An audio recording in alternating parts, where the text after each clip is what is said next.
Hey everybody, my name is Adam Thurston. I'm a superintendent with the Toronto EMS Community Paramedic Program.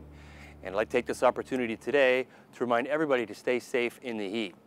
We want everybody to have the best time they can possibly have this summer, enjoy the sunshine, enjoy the great weather.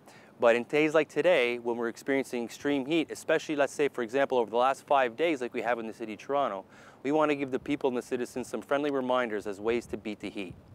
And of course, first and foremost, make sure you drink plenty of water and fluids that are appropriate for this kind of heat. Water is probably the best choice you'll have. It's probably the most available and it's free. Natural fruit juices are fantastic. Sport drinks for athletes and people who are out doing strenuous activities over a certain amount of time, let's say a half an hour to an hour outside in weather like today. Make sure they replenish their electrolytes by drinking sport drinks. Wearing some loose, light-colored clothing, wearing a hat, finding some shade to go and sit down in. We want to make sure people are out protecting their skin and themselves for later on after when they get home so they don't feel the effects of the sun later on. A lot of the terminology you might hear during heat alerts or during extreme heat is heat exhaustion and heat stroke. I can define heat exhaustion for you by giving you some signs and symptoms such as muscle cramping, headache, perhaps some confusion, some nausea, and profuse sweating. These are generally characterized by people who have been exposed to the heat for a little bit too long, and of course heat exhaustion is certainly reversible. But heat exhaustion can also lead to something called heat stroke. And with heat stroke, what you're seeing is a body temperature of over 40 degrees Celsius, knowing that 37 or 37.1 is a normal body temperature.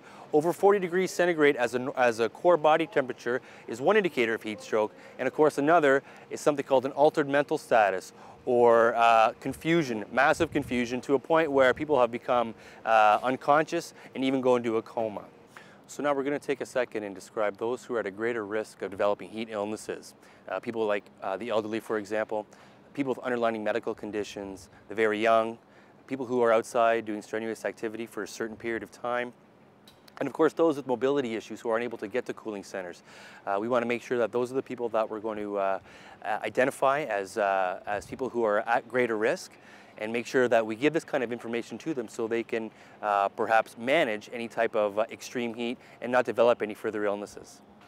For example, let's take a look at the temperature today. According to my thermometer, we have a temperature of 37.6. That's just the ambient temperature. If we factor in the humidity, which is 48%, we can reach a temperature reading of 47.7 degrees. Now, we all like to go out in our vehicles, go shopping in the summertime, visit relatives, visit family, maybe have to run quick errands in the vehicles. Earlier on, we put this chocolate bar in the dash of a vehicle, and it's been in there for probably just over 5 minutes with a temperature reaching over 60 degrees centigrade. And now look at it. So after 5 minutes, the chocolate bar is completely melted, turning into a liquid state. So you can just imagine what that would do to somebody who's perhaps sleeping or even unconscious in a vehicle. It is extremely important for us to reinforce the importance of reminding people to not leave anybody in a vehicle unattended for any amount of time during any part of the year, particularly during extreme heat alerts like this. Reason being, we have a temperature now of 63.2 degrees centigrade.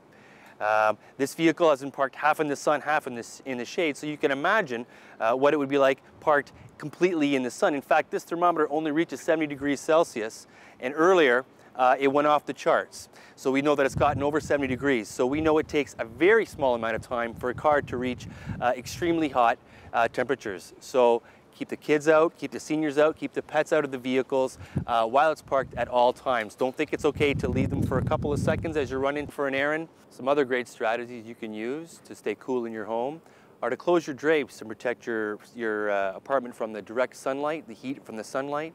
Proper use of fans. When we say proper use of fans, we want to remind people to use their fans to either blow the hot air out of their apartment or of their house if possible, or have the window open obviously and bring the cooler air inside so we can get some fresh air circulating. Because what we want to remind people to do is to make sure their windows are open while they're using their fans. Otherwise you're just blowing hot air around, and that can be a detriment to their physical health.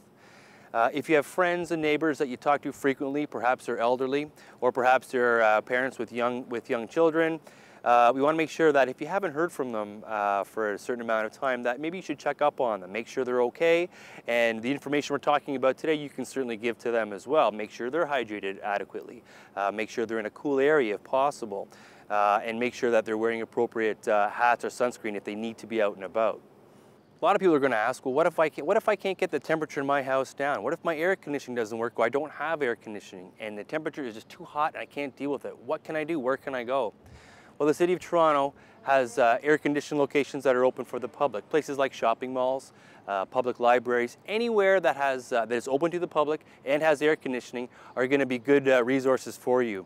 If you're able to find a way to get to those locations and stay there for an hour or two and cool off, get some liquids while you're out as well, that's a great strategy. And of course, during extreme heat alerts, Toronto Public Health, the City of Toronto, also opens up 7 cooling centers. For more information on these cooling centers, as well as great tips on how to beat the heat, strategies in terms of what to look for people with heat illness or suspected heat illness, you can go to our website at torontoems.ca, as well as you can go to the Toronto Public Health website. Both are excellent resources for strategies, as we've talked about today, on how to beat the heat.